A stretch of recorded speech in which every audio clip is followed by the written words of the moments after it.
7 Saturday Sports Talk, powered by CoVA Sports TV. Like, share, and subscribe to our YouTube channel wherever you're tuning in, be it Instagram, Twitter, or X as they call it, LinkedIn, YouTube, Facebook, VirginiaPreps.com. We thank you for doing so on this particular Saturday morning. Edward, we have a special guest with us. He is the head basketball coach of the VHSL Class 3 state champion Spotswood Trailblazers, who beat Hopewell in the title game last month. And again, we were privileged to call on the NFHS network. He's also the president of the Basketball Coaches Association of Virginia, our pal Chad Edwards. Coach, thank you. First time having you on the program, and it's our pleasure. Congrats again. I know you've been doing the championship tour, huh? Excited to be with you, and still trying to pinch myself to make sure it really happened. It was a magical ride in the playoffs for us. Yeah, it did happen. By the way, was that the next morning when you woke up and you looked at the clock and you say, no more games, we did actually do this thing? Is that how it went? Exactly. And, we had years of kind of heartache in the state tournament, and this year everything came together. And I've always said you got to be good, but you also have to be lucky, and things went our way and the ball bounced our way, and we're blessed to come out with the state championship.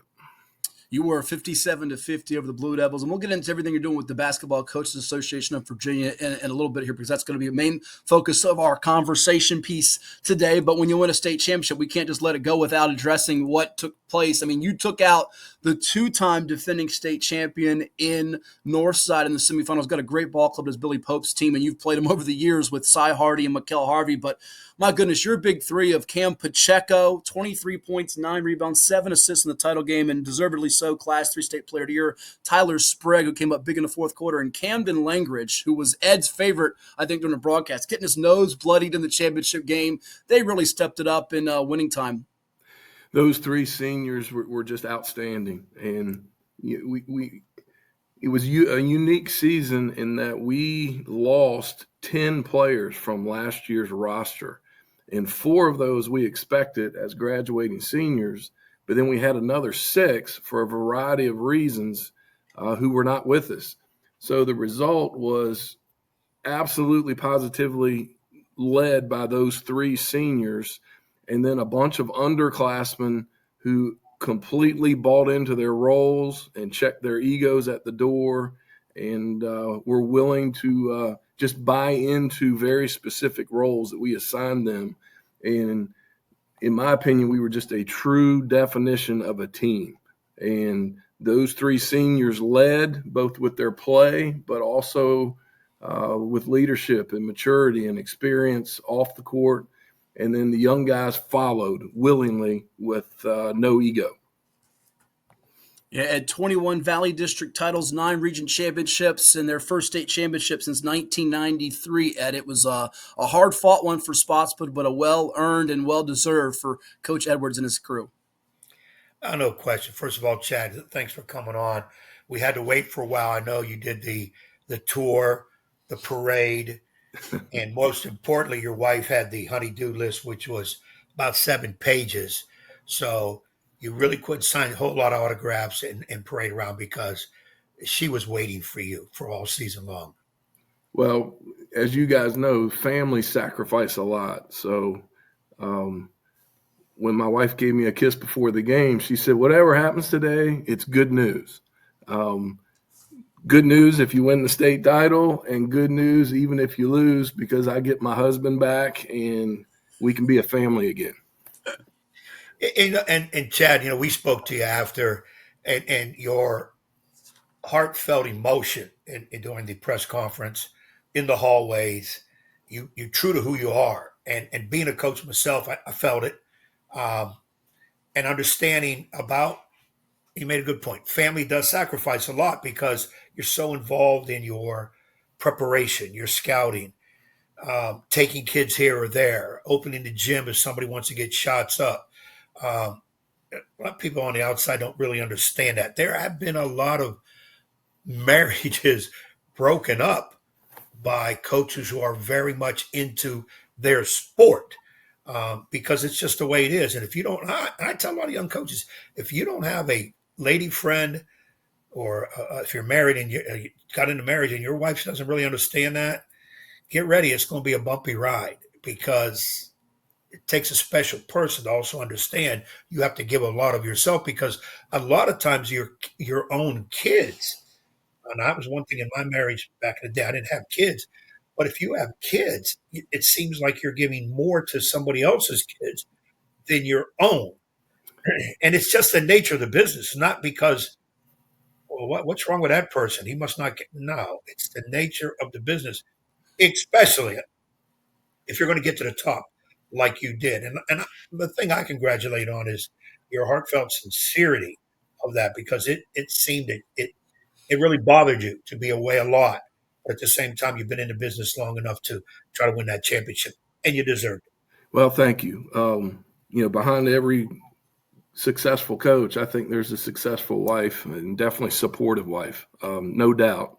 And my children too. At times you question if you shortchange your own, like you said, to give attention to your players. So truly blessed at my family support over the years, and then that emotion you alluded to.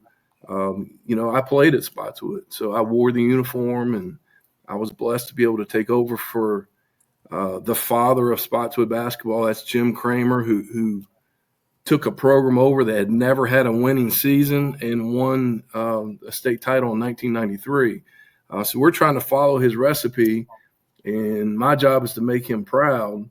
And we're proud of our tradition and our success, but at the same time, I was struggling to get over the hump, and we had some heartbreak over the years, like I alluded to, with last second losses and injuries to our best players, and you name it, we kind of lost games in the state tournament in a heartbreaking fashion. And so to finally break through that door was very emotional, and it certainly means a lot. I'm curious, Chad, because 10 years ago, hold on a second. Last year, 10 years ago, you guys lost to George Wythe, Malik White, great team in the state championship. You talked about the heartbreak, and Ed's climbed this mountain going back to the 80s at Suffolk High. But sometimes you don't know for sure if the team's going to do it. Was there a point in this season or even the tournament, maybe even the title game, where you felt like, all right, this is finally the time? Or was it not until 000 that it actually realized and registered with you that this team is going to be that team that does it? Well, I try not to be a results coach. We really emphasize the process. But some years, little things like brackets and who plays at home and who you draw and some of those things, over the years, some of those things just seemingly kind of went against us. One year we won the region, and our reward was to play 2 or 3 time defending state champ IC Norcom in Richmond.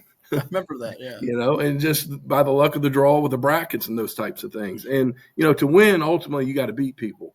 But this year, those little things, we were able to play at home in the state semifinals, and that certainly helped us. So I do think there was a time in the season where it was like, hey, things are actually bouncing our way instead of seemingly going against us. And then I talked in the press conference. Those 3 seniors, the way they talked about a state title and what it meant to them, and sheer determination, they thought it could happen, but it wasn't flippant. I try to talk to our guys about the difference in a dream and a goal. It was truly a goal that they thought could happen, but they were very respectful about how well we'd have to play and how well everyone have to do their job. And if things go our way, coach, we think it can happen. And that's what was similar about this team and our 93 team, is we've had some teams talk about it, but I don't think they quite understood everything that goes into it. In this group, because they were so experienced with Pacheco, Sprague, and Langridge, they knew that, hey, this is – we're willing to talk about it, but it requires a lot. And they emphasize that to our young kids. And that was the commonality between the 93 team and this year's team, in my opinion. Ed?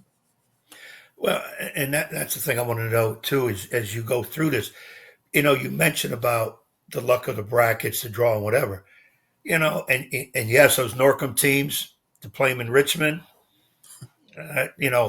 people, and I know people say, well, you got to beat the best to get to the title. But like I always said, okay, let me pick who I want first, and I'll play that one later. Because, yeah, when you get in states, everybody's good. But you also had to run into Northside. I mean, I'll be honest. I'm going to tell you now because you got the trophy in hand. I didn't see you beat Northside. No way. That backcourt of Northside could be quite easily the best backcourt in the state at any level. And Billy Pope knows what strings to pull on that sideline. Had nothing to do with what the hell is a Spotswood. No, because you guys earned it there. Now, when I watched you beat Hopewell, I said, holy mackerel, look at this. These guys playing their butts off. You pulling the right strings. And when I saw my guy, what's Matt? What is it? Langridge, yeah. Playing the 6'10 dude, 6'10, 250, and he's battling. He's getting whacked in the face, the side of the head, blood's all over the place. Game to stop 3 or 4 times to clean up blood all over the arena. And then your guards executing like they did. I'm sitting there saying, this is why I hate trying to guess what's going on. Northside's good, but they ain't here. And your kids executing, I saw every game. And Matt and I talked about this later. We said, who executed? Who did? I said, Spotswood's execution with what they had against who they had to go to. How can you overlook that? I mean, it's just, I admire how you went through that. And as a coach, I'd say, when you were in practice as the season went on, and you said the kids were just determined, those 3 seniors determined, but did you ever have to, quote, crack the whip to kind of remind them, hey, what are we going to do to really get them down the way? Maybe I'm not asking it right. There are times I've had a great team that I thought was going to go to states, and we didn't. And there was the team that won the state title in '87. I had no idea we were going to win a state title with that team. When we won the championship game by 26, I still could not believe it. I thought we lost by 7. Didn't know we were there. How did you feel about that as you went through that season? Well, your first year at the varsity level at Spotswood is a huge adjustment. My daily intensity takes getting used to. The expectation of winning, you got to get used to that. And then, at the JV level, most teams are trying to build their stock philosophy, man-to-man defense, motion offense, and it's general. And then when you come to us, we almost have to play 2 different ways. In our area, we were successful with pace and press and playing very much up-tempo. And then when we get to the playoff level, we've got to be more multiple and more execution-based in the half court. I think tournament basketball requires that, but also the quality of our opponents dictates that. So there were definitely points during the year. I don't know if I had to crack the whip, but it was more like, hey, understand where I'm coming from and understand where these 3 seniors are coming from with our intensity. And at times our frustration when we weren't playing well, it comes from a spot that, hey, we know how we need to play to be successful and we need to pick it up. The other part of it is we try to schedule ambitiously out of season. And we had some early season tests against Meridian and EC Glass, and we played GW Danville in the showcase. And to me, that validated to these young players, I can talk all I want about needing to be tougher or our defense improving or boxing out improving. But when you play those quality teams early in the year, kids get an immediate feedback of coach is right. I'm not ready for this. And those kids deserve a lot of credit for hanging in there and dealing with my intensity and the expectation of winning and learning those lessons. And they just got better every single day. And it was one of those things, once we had some success, we beat Western at Western for the region championship. And that win, all of our young kids got a huge jolt of confidence from that. And then our 3 seniors the message they were delivering in the locker room was, see, guys, we can do this. We can really do this.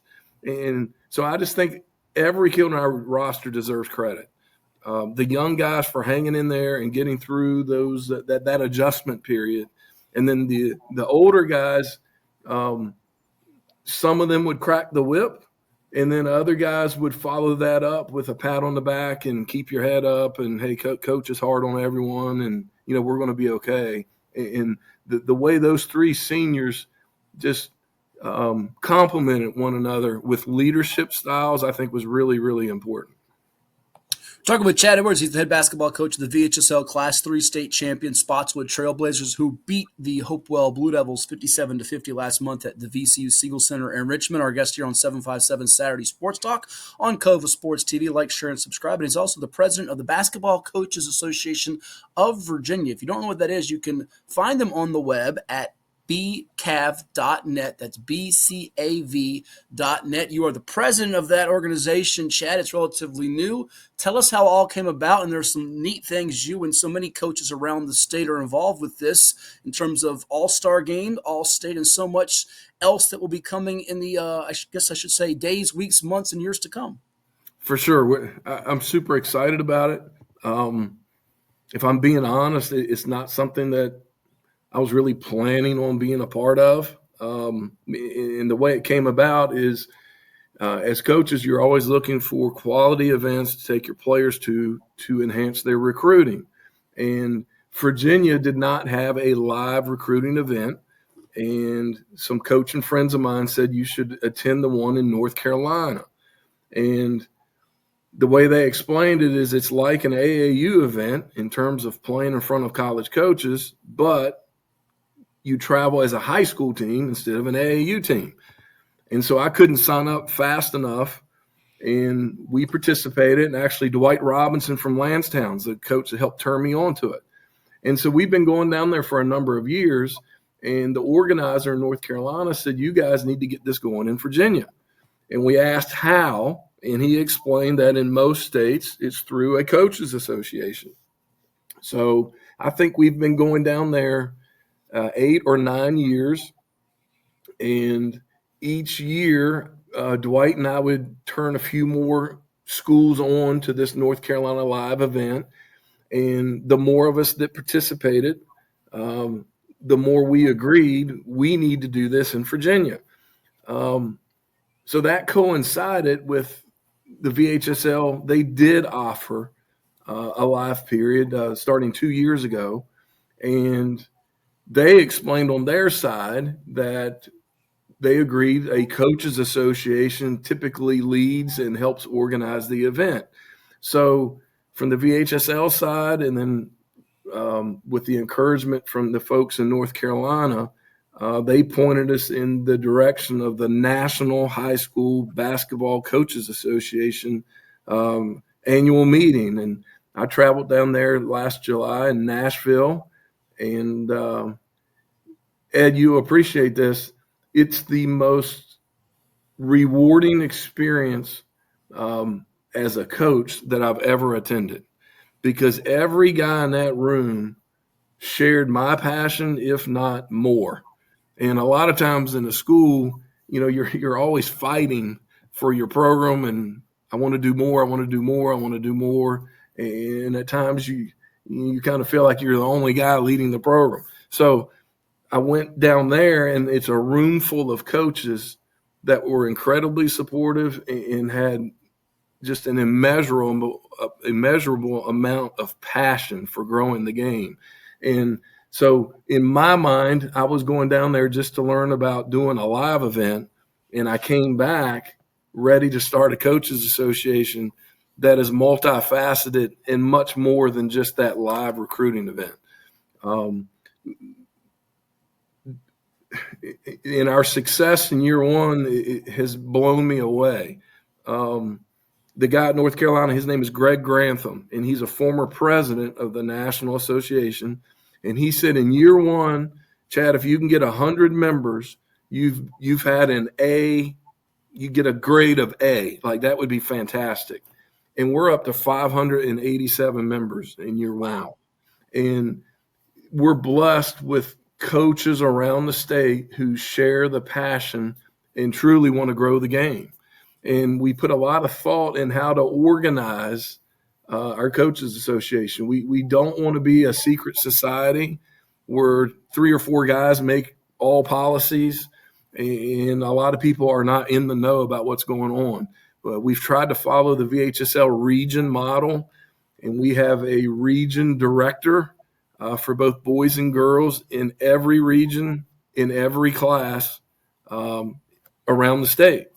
And those people have done a good job of getting the word out to the other coaches in their regions. And then we have an executive board who's looking long range to try to plan some events and programs. And I'm blown away by our success. We've got 4 major programs. I'm a golf guy, so our 4 majors. In the winter, we think the season speaks for itself.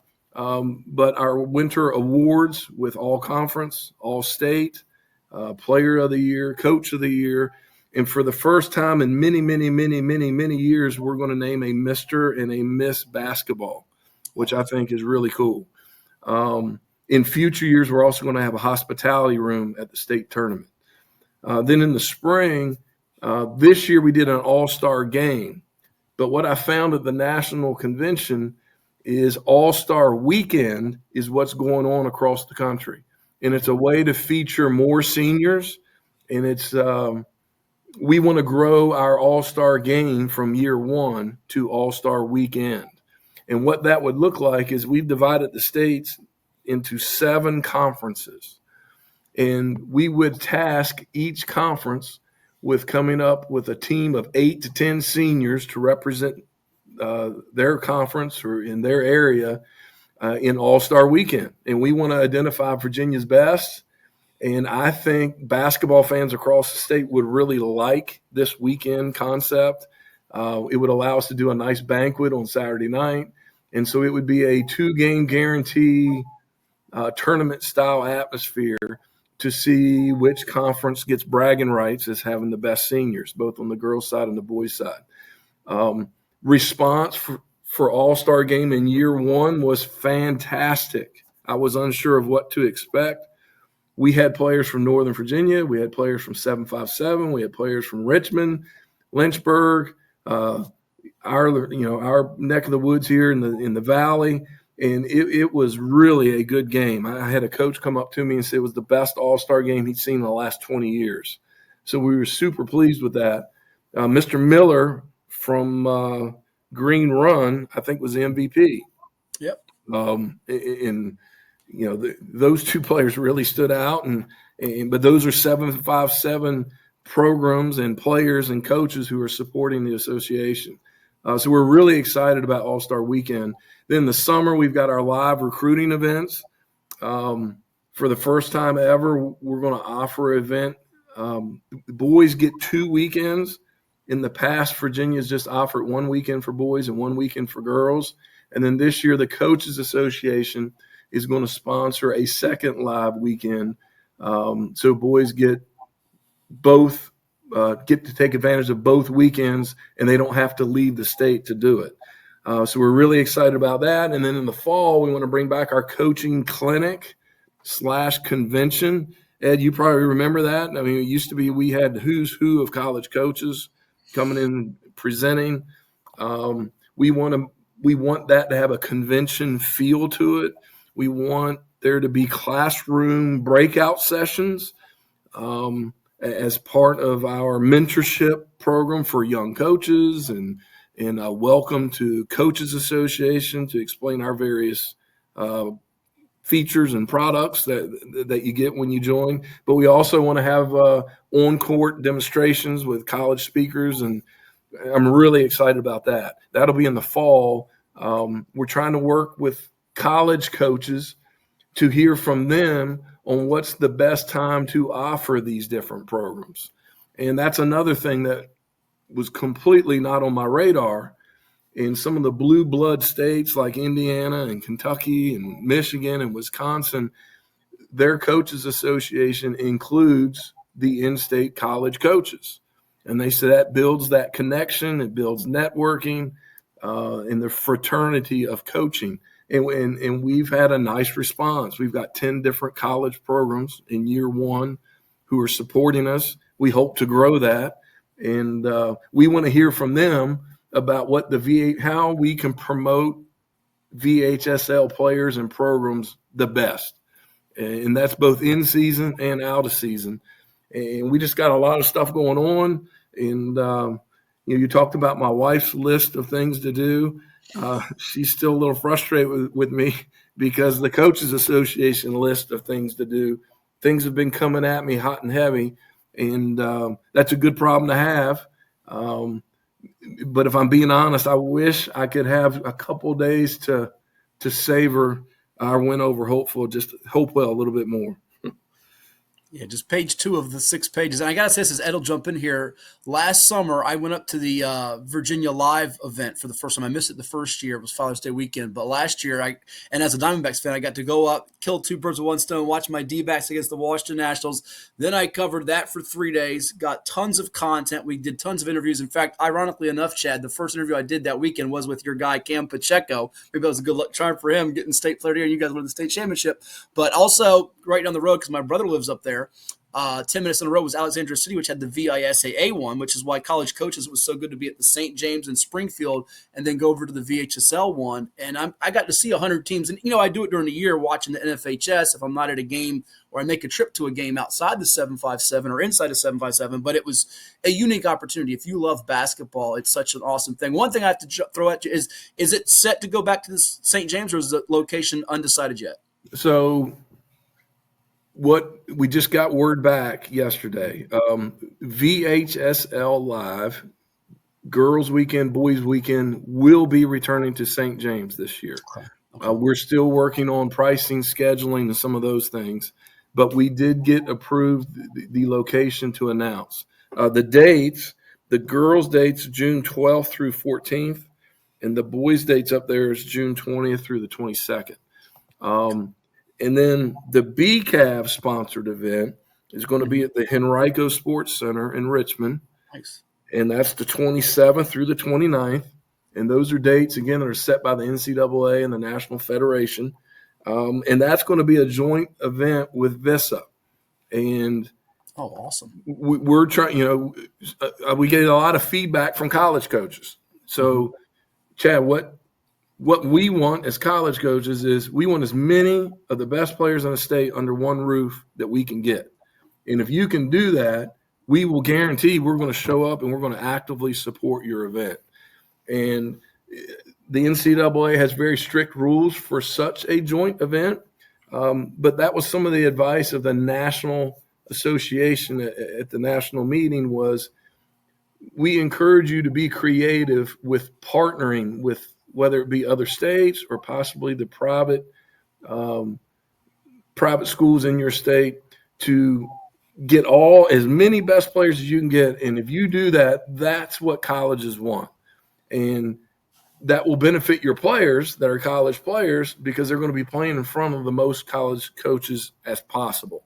So we're really excited about what we have on tap. And as you mentioned, the St. James location is beneficial because it's so conveniently located with the DMV live offering and then the VISA offering also. So I think if you have a college prospect, you no longer need to leave the state of Virginia to maximize his exposure to college coaches. And we view that as something that's very important for what we need to do, our responsibility with the Coaches Association.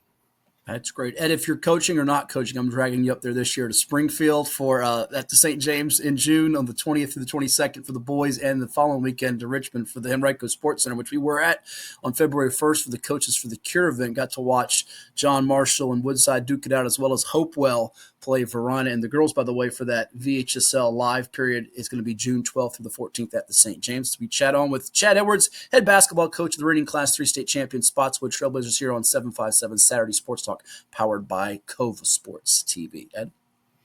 Well, I'm listening to Chad with you going through it. It's a lot. I'm kind of a little perturbed that you're not really able to sit back a little bit and enjoy your championship, and also keep the wife happy by getting most of that list done.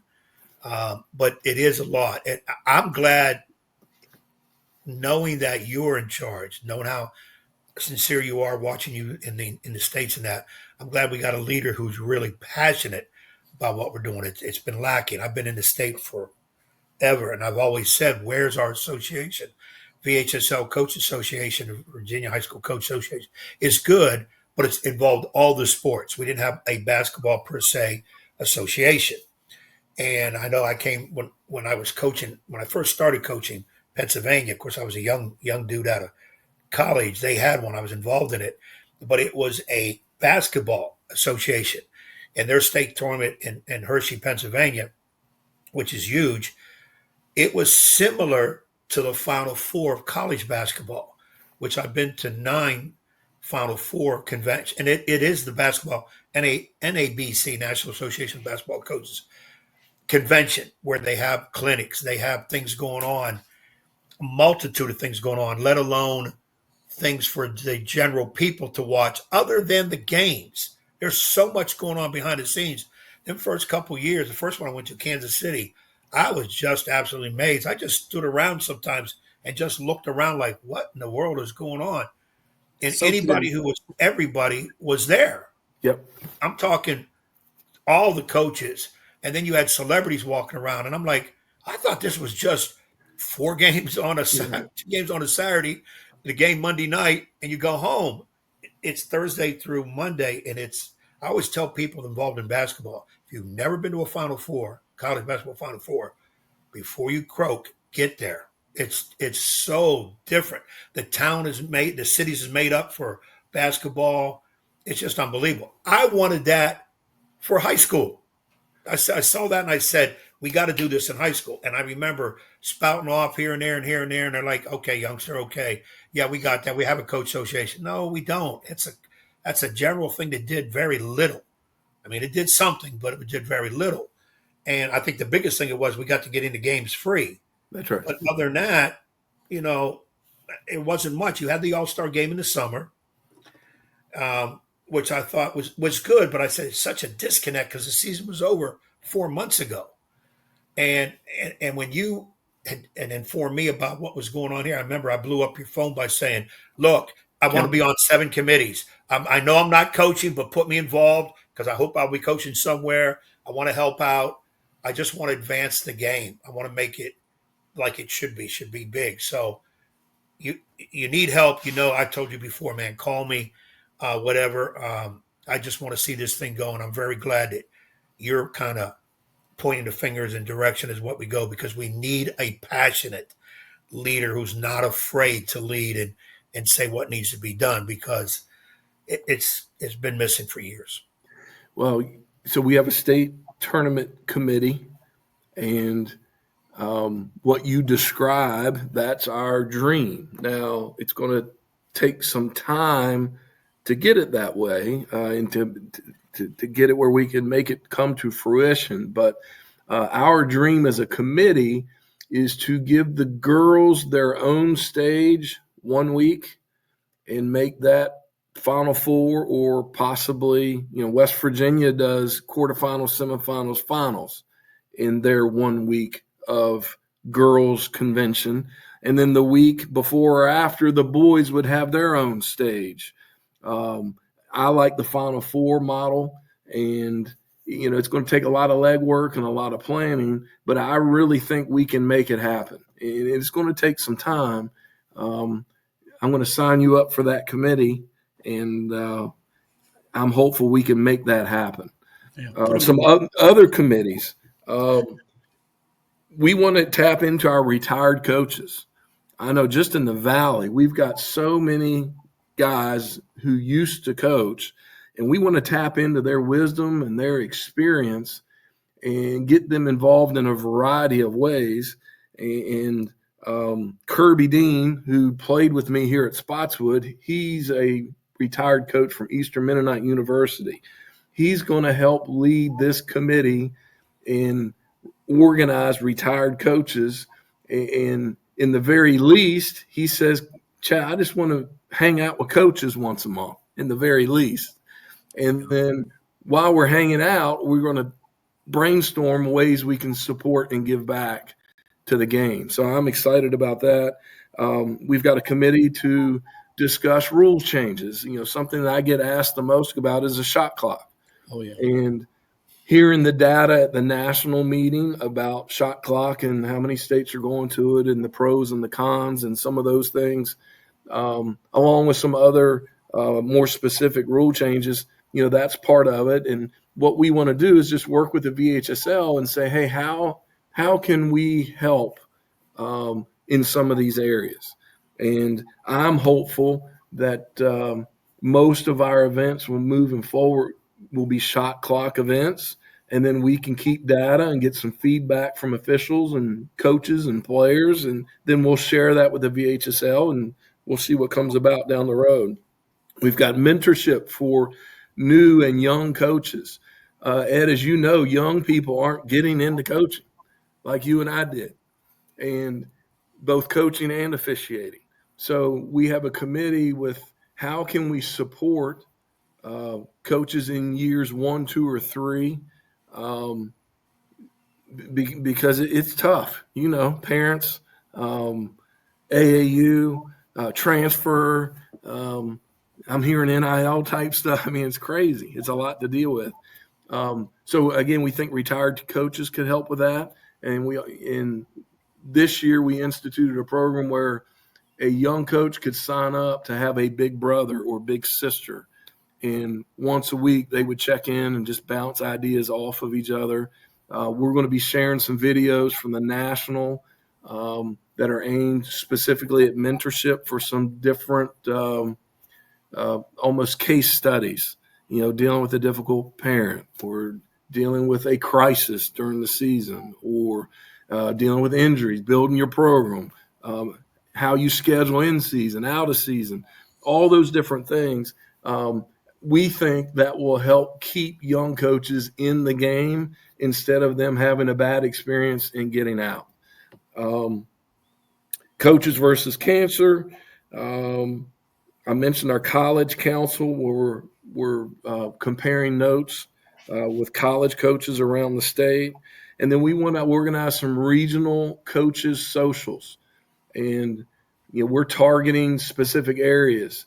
And an example would be in the 757. If we could have a coaches association leader present and explain to coaches why you should join and what the benefits are. And then we would like to get a college coach to come and talk and network. And it's not something you got to pay $100 to attend. This is more like pizza and soft drinks and bring a friend to church type thing. And we just want that fellowship. I feel like we lost that in a lot of parts of society, especially during COVID. And if we can get coaches hanging out together, I think that's a good thing. And we can come up with a lot of good ideas. And then, my job is I want to do everything I can to better promote the players, the coaches, and the programs at VHSL schools. Awesome. Ed? Yeah, it's some good stuff, man. We can go on for all of this. And Chad, if you don't, now, this platform that Matt and I have here, you will always be welcome on it to talk what's going on. You don't have to wait for us to call you. You could easily let me know, let Matt know, hey, we got some information. I'd like to get it out. Can I come on Saturday? Whatever. That's an open invitation. As long as I'm part of this, I know that's what I'm going to be saying because I'm excited. I'm trying to reserve it because of time and our next guest getting ready to come on to talk about it. And we're going to bring you back shortly to do this. And I told Matt this earlier. I said, I don't usually say a whole lot on here. I let Matt pull the strings, but we get Chad Edwards on a lot this summer because we're going to go over a lot of stuff. I'm excited to be part of this. I want to help. We should do the show. We should do the show live from the Henrico Sports Center in St. James if Chad and the folks that are pulling the strings allow us to do it. We'd love to do that. I like it. I want to write that down. There you go. Have us live there. Yeah, and I agree about getting throughout the course of the year. Our issue is our charter and some of that stuff took a little longer than I had anticipated. So we really got up and running in October, and then we jumped right into the season. And once you get into the season, we're all obsessed with that. So now that the season's over, getting the word out, and especially in other parts of the state, is really important. And there's no one better than you guys. So I would love to come on, even if it's once a month, and just update and share names of award winners and absolutely what's on tap and that. We will make you a regular guest. We'll make you a regular, and it's great for the whole. Like you mentioned, we got a college coach coming on who coaches girls basketball. Used to coach both men's and women's basketball. Jermaine Woods. It's great for the college coaches to get involved with this. I got to get one more here before we want to go to break because we have bills to pay and things to do. You are a golf guy, you said. So who's your Masters pick this weekend? So my fantasy pool, I've got DeChambeau, I've got Rose, and I got O'Berg. Oh, so I'm looking really good. Zalatoris. So Zalatoris is out. Okay. I'm looking really good. All right. So I did right. I got Sam. What's his name? Sam Bobo. What's his name? Okay. I got him. I put $1 million down. So, Chad, I'm going with what you're saying. Who was that third name? I think I got him on my top 5 list. Ludwig Oberg. I just picked him out of the sky, and I threw. Tell me, does Rory McIlroy have any chance? He does. That's who my son has. So he's rooting for. And Rory. I'm about to cash in. Then I'm hoping. Yeah. Hey, I got one more question. That means lunch is on Ed. Go ahead, Ed, because we got to run. We got to run here. So we got to get out of here. Tell Matt you're a Yankee fan. Oh no! Don't tell me that. Matt, you don't want to hear this. Oh no! Jim Kramer is the biggest Yankee fan that I know. Oh Lord! And when I take my kids to visit Coach Kramer, they think it's a Yankee museum. So I gotta go. By default, I'm a Yankee fan. If I'm being honest, baseball's too slow for me. Oh gosh! But when I tune in and I do root for anyone, I have to admit it's the pinstripe and the Yankees. Well, Chad, it was nice knowing you. We got to run. We'll talk to you some other time. Try to tell this joker over here wearing his Arizona D-back pajamas. We don't have time for pajamas. And if you ever need a guest to talk Yankees, call Jim Kramer. It's unbelievable. Oh, gosh. Ed's going to have him on the first guest next week. But all sincerity, Chad, thank you so much. Congrats again on the state championship, what you're doing with BCAV. It's fantastic, and I'm sure we'll be talking with you here sooner than later. Sounds good. I really appreciate the opportunity of being on, and your kind words mean the world to me. I appreciate it. Thank you, Coach. Talk to you soon, Chad. Take care. Chad Edwards, our guest here from the Spotswood Trailblazers, state champions in VHSL Class 3 basketball, and also the president of the Basketball Coaches Association, newly formed of Virginia, 500-plus members and counting and growing. We'll take a quick timeout, and we've got Jermaine Woods, the new head women's basketball coach of the Spartans of Norfolk State. Behold, the green and gold.